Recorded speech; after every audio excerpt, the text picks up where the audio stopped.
Hello, wonderful to present here at CERN at IRDC 09. And I'm Jeff Lait, and I'm going to present a little bit on my experiences writing 7-day roguelikes. I've been doing that for 5 years now, so I've got a few different examples to talk about. My sort of meta goal with doing 7-day roguelikes is first to get a break from Powder, because with Powder I can't do anything really different because it's already set in stone the direction it's moving. But also to try and find out what a roguelike is. Because we have this idea of roguelike and we all fight endlessly over the exact definition. But without any sort of concrete points to compare against, it's hard to say where the genre starts or ends. And so with the 7-day roguelikes I try and push it outside the safe zone of roguelike and see how far we get, and then maybe we can find out where roguelike-likes start versus roguelikes. And so I usually start by thinking of what the worst possible idea for a roguelike is. And it's wonderful being in games roguelike development because lots of people come up with ideas that I think are utterly horrible. But then I stop and say, well, what about if you actually tried to make a roguelike around that idea and make it as actually a fun game, despite the fact my initial reaction was that wouldn't work in a roguelike. And that helps you move away from your standard safe area for roguelike design.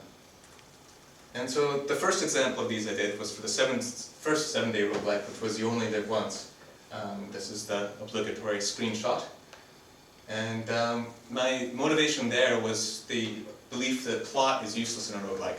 Because you're going to keep playing the game over and over again, any plot that's in there has to be something you can ignore, because you're going to start ignoring it after the second time you play it. But because we have permadeath in roguelikes, you're always going to be playing level 1 over and over again. So you always have to go through the same quest, you get more and more frustrated about it.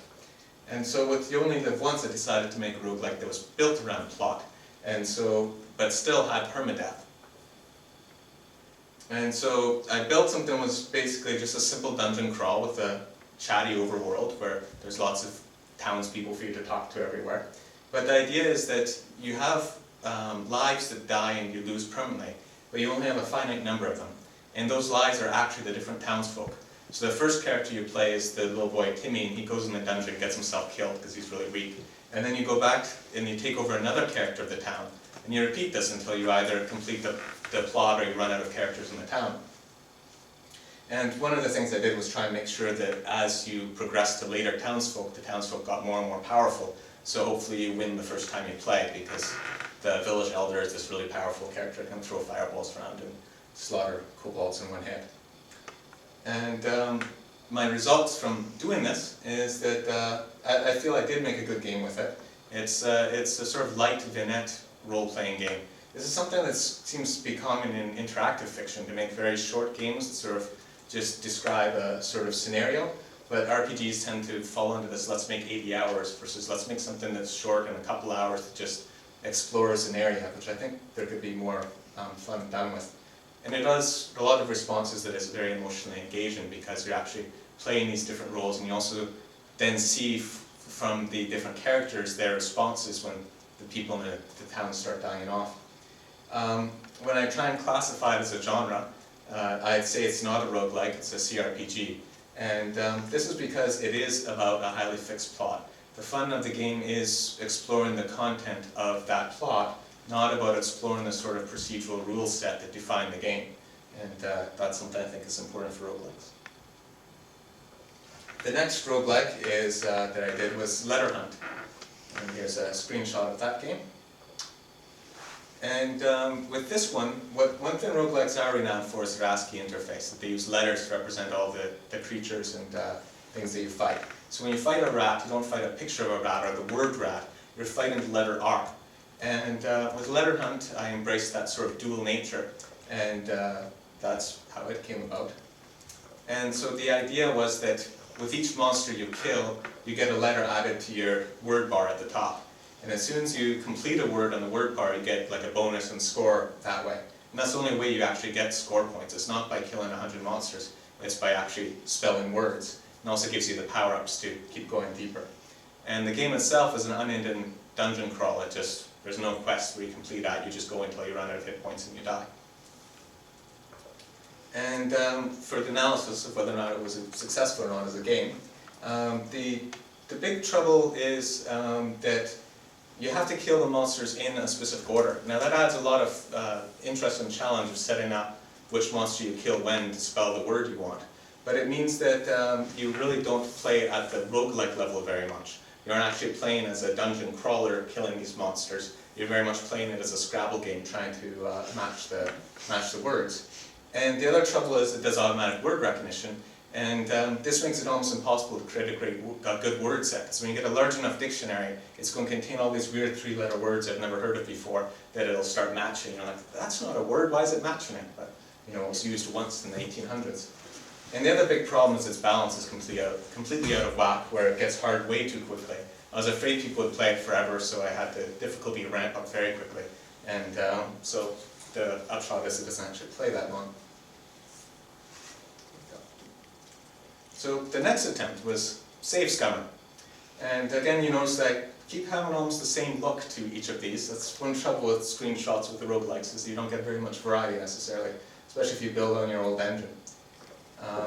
The most important part of roguelikes, more important than permadeath, is that there's no save and restore. They cut out entirely that idea of I try something, I wind back time, I reload my old game and try it again to see if I get different results, or try a slightly different path. Each decision is permanent and has permanent consequences. And I think that's actually one of the things that MMORPGs actually get right for people, is that when you make a decision, you actually have to stick with it. We've been too well trained with video games that you don't even think about what the right decision is. You try both and find out which one you like better and go with that answer. Save scumming, therefore, is something that's disliked in the roguelike community, and I decided to try and make it a central mechanic of the game. And so in Save Scummer, there's only two options you have: to go forward in time or to go backward in time. And so if you go forward in time, the bot that's playing the game just automatically picks its idea of the best move. And if you go backwards, you just undo that last move. And the random number generator for this bot of how it decides which way to go is always reset every time you go back in time. So if you don't like what it did, you just go back in time and forward again until it picks the move you wanted. And it also has this idea of probability of death, which you can see at the bottom here, probability of 100% right there. It's basically the probability of you still being alive at this point. And so if you get knocked down to 5 hit points and someone hits you for 1d6 damage, there is a 1 in 6 chance you actually died there. And so this sort of accumulates all those chances, so when you use the unwind time to try and complete fights that are too hard for you, the idea is that this would accumulate an even more unlikely result, and then we could tell that you were safe scumming along. If you play the game just with a bot with no interaction with the human, it always loses. It has effectively a 0% chance of actually winning on its own. And the results of it was I actually got very good feedback with Save Scummer. A lot of people liked playing it, which I found interesting because personally I found it more a screensaver than something I played. But it also proved that tracking that percentage, at least the way I did it, doesn't work. Because people did manage to win the game with the chance of dying being at 0%. So they never actually got close enough where the game thought they would have a chance of dying. But we know that doesn't actually happen. So they've moved their save scumming back a level. Instead of save scumming to avoid dying, they save scum to avoid the chance of dying increasing. And so it shows trying to use that to judge whether or not people have save scummed is difficult. For a genre classification, I picked toy for this, because it's not really so much a game as something that you just play with. And sort of like Progress Quest or NPC Quest. It's more of a screensaver than a traditional game. The next one I did was called Fatherhood. And this particular game, I really tried to do something that I would fail at. And in some ways, I guess I was successful. The standard thing in a roguelike is they're a teenage power fantasy. You got this little weakling that starts off at level 1, he goes off, he trains really hard, becomes super powerful, and saves the world. And there's a much larger emotional palette out there for humanity than this sort of like wedge. And so I wanted to try and explore something outside that area. So I said, I'll make a roguelike that's based on the feeling of being a father, which is clearly impossible because trying to say what being a father is an impossible difficulty on its own. But that's what challenges are about. And so what I did in terms of the game is there's a map there of a valley, and there's water slowly flooding in. And you can carry rocks back and forth to build a dam to block the water. And your 3 children can help you carry rocks back and forth. Or they could just play tag and ignore you. Or they could run into the water and drown. And your goal is, of course, to block the water as close to the source as possible so you save as much farmland as possible and, of course, not get your kids killed. The results I really see being at multiple levels. The first level, there's this puzzle game, which is you've got this timed, turn-based, timed challenge of moving these blocks around. And it's a bit different because it's hard to tell how fast the water's moving to account for where you should build it. But that's a simple puzzle game. The next level is trying to decide whether or not the children are useful. And usually people get to level 2. They decide the children are useless because all the commands to control them are a waste of time. You can scold them, and then they start collecting rocks, but then they switch to playing tag again, so you're scolding them all the time and nothing works. Or you praise them and that doesn't seem to do anything, so they ignore that. Or, and so they give up on the children. Or else they try and drown the children because they're misanthropic or out of spite or misanthropy or something like that. There was a comedian at the IndieCade that congratulated me on having the game where you get to drown the children. The level 3 is when you actually find a use for the children, and that was actually what the whole game was about, was to try and point people to level 3. And this requires you to avoid this short-circuit greedy action that we have in our brains. We've been trained by almost all video games of looking for strong feedback loops and following those. And so to do that, you basically have to start praising the children. And the trouble with praise is you don't get any immediate feedback. They're doing the thing you want them to do, you praise them, they keep doing it. Well, so what? You wasted a turn. Whereas if you scold them, they suddenly change their action. The trouble being that the long-term consequences of scolding is they seek attention, and so they'll keep doing the thing that caused them to be scolded, so they'll start playing tag all the time. Whereas the long-term consequences of praising them is they'll do what got them the praise, which was stacking the rocks, and so they end up stacking the rocks all the time. Realistic. So realistic, that's right. Yeah, that was my goal. It was based off some psychology to try and show the difference between positive and negative reinforcement. And the big trouble we have in our world is negative reinforcement is clearly effective in the sense that you get results right away. But it's clearly ineffective in the result it doesn't change people's behavior. And so you're trying to teach people why they should use this seemingly ineffective positive reinforcement. So was it a success? Well, I was trying to make a game to model something people don't figure out in the real world, and they didn't figure it out in the game either. So I guess, so my model must have been very good, because it matches the failure of the teacher in the real world. I found that if you include the explanation with the game, suddenly everyone gets very well received and they like it very much. And I was lucky enough to be a finalist in the 2008 IndieCade. And, but this is kind of ironic, because my whole point of this game was also to try and say that the games could speak on their own without the author showing up and explaining them. And the only way I got it to go anywhere was by standing up and explaining it. So there you go. There's more work to be done. Classification of this game, I think, is clearly a puzzle game. There is a random scenario option, but that's pretty much just trying to do random puzzles, and it also doesn't work that well. Why it's not a roguelike? Well, really not being in a teenage power fantasy takes it right out of the roguelike model right there. Hack and slash is something I think that is part of being a roguelike. There is a non-trivial rule exploration in terms of trying to understand the children, but most players did miss that and just saw the puzzle game. So the last one is Jacob's Matrix, the most recent one. And this is a very different looking screenshot because I switched to libtcld, which was very nice to work with and made my life easier. And with Jacob's Matrix, I was trying to address the question of flow. There's two things that you can enjoy when you play a video game. One is flow, which is from psychology, and it's when you're doing something you're completely a master of.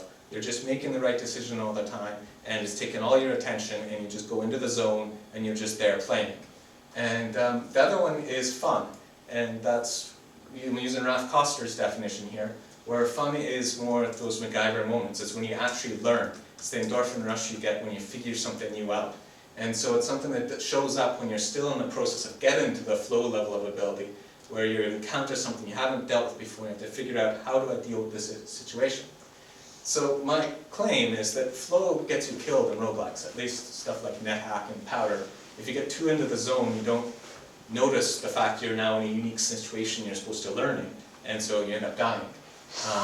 And what I like about roguelikes is when they concentrate on these MacGyver moments, these points where, oh, I'm facing an incredibly powerful enemy, I don't have the resources I want to have, how do I escape or survive or fight this guy and get past that situation? The other thing neglected in roguelikes traditionally is sound, and so there was a sort of mini challenge that was given to try and build a roguelike around a piece of music rather than building music around a roguelike. And so I decided to build it around a song, and I focused on exploring this flow idea, which works well with sound because music has that continuous real-time type approach. And so, because we have 7 days, I figured I'd use an entirely new rendering engine, multi-thread it, put real-time flames in for the health and mana bars, and also replace all the XY coordinates with generalized room, XY orientation, so I can do portals and stitched rooms together however I like. And so what happens in Jacob's matrix is it just has a whole bunch of handmade room tiles, and these are laid out on a perfectly boring rectangular grid, but then the connection between each grid cell is randomized. So going north from this grid cell doesn't take you to the grid cell above it, it'll take you to one of the other 4 grid cells at random. And that's fixed over time, obviously, for the game, but you don't know which direction it's supposed to go. So the underlying grid is exposed in a mini-map, it's also exposed in a color gradient. It goes from blue in one corner to yellow in the other corner. And also has the Jacobian display. And that's what sort of also gives it its name and confuses a whole bunch of people. So you can see here we're in a blue room, and this is my health bar and this is my mana bar. And up here is the Jacobian telling me what the change in that underlying grid is with respect to the change in my current XY coordinate system. Because I can rotate the map, and whenever I cross from one room to the other, my coordinate system changes and the Jacobian also changes. And so the actual combat is all turn-based to keep with a very roguelike type area. But I streamlined all the keyboard so it can be played entirely on the number pad. And one of the things I really liked that I think should go in all roguelikes is when you bump into walls, it slides along the wall. So if you have a vertical wall and you try and go on a diagonal, it'll just slide up in the direction that makes most sense. Likewise, if you got a diagonal wall and you try and go horizontally into it, it will slide up on a diagonal. And it means it almost does what you want it to do, and you aren't futzing around with diagonal versus arrow keys all the time, especially when you get non-square shaped rooms. Diagonals are very uncomfortable in roguelike usually. Yeah, that's what I found with my little hand-drawn maps. I had a lot of diagonals and it got uncomfortable. The wall sliding, I think, solves a lot of those problems with diagonals. The mana recharging is done in real time, which sort of breaks out of the area. And you also have only while the song is playing to get to the final room. So there's a timer involved, but the timer is entirely audio. So you don't have any on-screen representation of how much time you have to sort of recognize where you are in the song. And dying during this, we run out of hit points, just freezes you for like 15 seconds, so it's just a time cost. And so was it a good game? I think it was. It's actually surprisingly well balanced in my opinion. It's very difficult to get to the final level, but at least one person has managed to do it, so it's not impossible. And it's pretty addictive, and I think I used the word fun there, which is kind of a mistake, because it should be like flow, because I think I was successful in making it a flow-based game where you just stare at the screen and play it. You aren't ever stopping to think about what to do next. You always know what to do next. You have to keep going in that gold room. The Jacobian confuses a lot of people, but I'm very unapologetic about that because I think some learning should be done in the world, and Jacobian's a good place to start. And the player-made portals where you can shoot your little portal-type gun to link 2 rooms together really feels tacked on because it was at the end, and doesn't come across as an integral part of the gameplay, so that's the big weakness, I think. For its classification, I'd say it's really an arcade game, because when you switch from this fun world to this flow world, you really do start to cross the roguelike, or at least the hack-like boundary, and that was my conclusion. And so this is my final conclusion, namely I think that doing this series of focused experiments was very useful in trying to understand what a roguelike is. And I hope that these games form some fixed reference points when people want to talk about whether something's a roguelike, they can say, well, look at, you only live once. That shows that, this is not enough to be a roguelike because, you can't keep replaying it because you run out of static content or so forth. So, completes my presentation.